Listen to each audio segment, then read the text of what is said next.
Okay guys, so this is my third video and we are starting capability maturity models today, CMM. So friends, capability maturity model करते क्या हैं? They develop and refine an organization's software development process. यानी कि एक organization कैसे कैसे काम करती है, कैसे अपने प्रोसेस को स्टैंडर्डाइज करती है, एक तरीके से आप बोल सकते हो प्रोसेस को ग्रो करती है। ठीक है, कैसे क्या उसकी क्षमता रहती है, क्या उसकी कैपेबिलिटीज़ है काम को करने की, वो हम डिफाइन कर सकते हैं कैपेबिलिटी मैच्योरिटी मॉडल के अंदर। इसकी 5 स्टेजेस होती हैं, स्टार्टिंग फ्रॉम 1 to 5। फर्स्ट आपके पास होती है इनिशियल स्टेज, जब आप अपना काम स्टार्ट करते हो। सेकंड इज रिपीटेबल, जब आप उस काम में थोड़ा सा टाइम स्पेंड करते हो, so you know basic things about that. Define पे क्या होता है, आप उस काम को डॉक्यूमेंटेड कर देते हो। फोर्थ वन इज मैनेज्ड, आपको बेसिक बेसिक चीज़ों की नॉलेज हो जाती है और आप अपने बिजनेस को एक अच्छे स्टेज पे कैरी आउट कर सकते हो, क्वांटिटेटिवली और क्वालिटेटिवली दोनों तरीके से। And the fifth one is optimize, जब आपका काम बेस्ट लेवल पे होता है, जब आपको बस उसको ग्रो करना होता है, आपको बैकअप की टेंशन नहीं होती। तो सीएमएम क्या होता है बेसिकली, आपका जो भी प्रोसेस है, जो भी कंपनी है, वो उसकी क्षमता क्या है काम करने की, वो कितनी मेच्योर है, किस लेवल तक वो प्रोसेस को संभाल सकती है। That comes under CMM, capability maturity model, which is very important in software engineering and it is the key point of software engineering companies. किसी भी सॉफ्टवेयर को बनाने के लिए there has to be a level. So next you guys have, इसके first level की बात करते हैं हम। फर्स्ट लेवल है आपके पास initial level. So guys initial level पे क्या होता है, आपके पास टेम्परेरी बेसिस होता है सबसे पहले तो। यानी कि आपने काम जस्ट स्टार्ट किया है, आपको नहीं पता कि आप अपने काम को कहाँ तक लेकर जाओगे, कहाँ तक आप कितने साल काम करोगे। यहाँ पे आपको ना कॉस्ट पता होती है ना टाइम एस्टिमेशन, आप कुछ भी बिल्कुल डायरेक्ट नहीं बता सकते। आपको कुछ टाइम लगेगा कॉस्ट और टाइम एस्टिमेशन को मेजर करने के लिए। अगर आपने कोई नई नई शॉप खोली है तो आप नहीं बता सकते कि एक ऑर्डर आप कितने टाइम में या कितने कॉस्ट में पूरा कर सकोगे, you have no idea. Third one is quality of software depend on current staff, जो आपका करंट स्टाफ काम कर रहा है वो कितना अच्छा काम करता है, कितनी उसमें स्किल्स है, उस पर डिपेंड करेगा कि आपका काम कैसा होगा। Second one is repeatable. Repeatable में क्या होता है, आपको बेसिक बेसिक प्रोजेक्ट मैनेजमेंट पता होता है क्योंकि आपको कुछ टाइम हो गया है करते हुए। Next is give rough estimation of cost and time, आपको हल्का फुल्का टाइम के बारे में भी पता होता है कि इतने टाइम में ये काम हो जाएगा।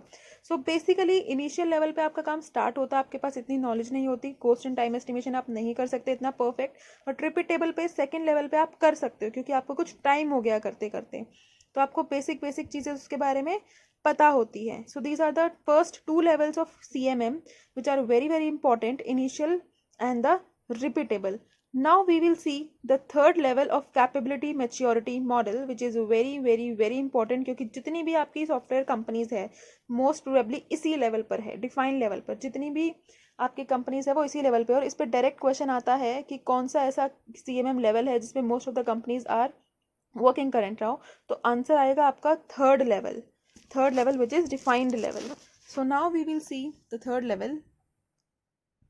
Okay, so next we will see third level. So third level आपके पास है defined level. So guys defined level में क्या होता है, इसमें आपका प्रोसेस स्टैंडर्डाइज हो जाता है। जब आप बहुत टाइम से कोई काम कर रहे होते हो तो आप क्या बनाते हो, उसके मैनुअल्स बना देते हो। ठीक है, आप उसमें वेल रिटन डॉक्यूमेंट्स क्रिएट कर देते हो जिसमें आपके पास बेसिक रिस्क मैनेजमेंट सिस्टम भी होता है, ट्रेनिंग्स होती है, इंडक्शन होती है फ्रेशर्स के लिए। फॉर एग्जांपल आप किसी कंपनी में गए हो, आपने अभी अभी वहाँ ज्वाइन करा, तो वहाँ आपको प्रॉपरली मैनुअल्स मिलते हैं कि इस कंपनी के बारे में जो भी डिटेल्स है उनमें होती है, कब स्टार्ट हुआ है, आगे कैसे कैसे काम होगा, अगर ये सिचुएशन आती है तो ऐसे रिएक्ट करना है।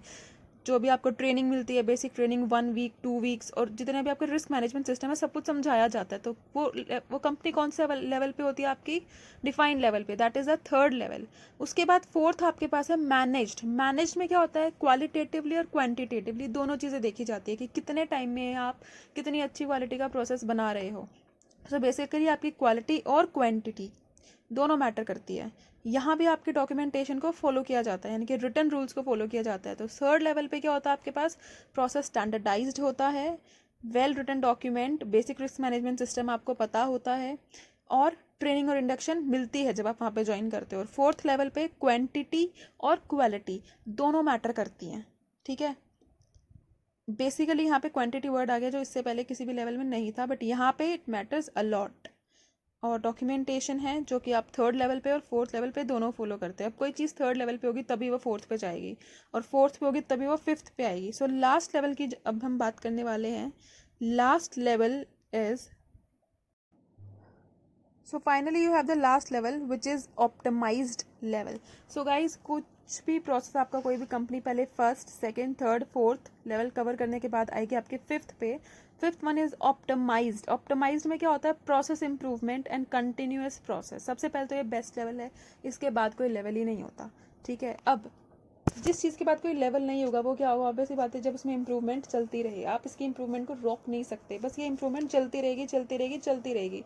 So it is basically a continuous process. So fifth is your optimized, which is a continuous process. It is considered as the best level.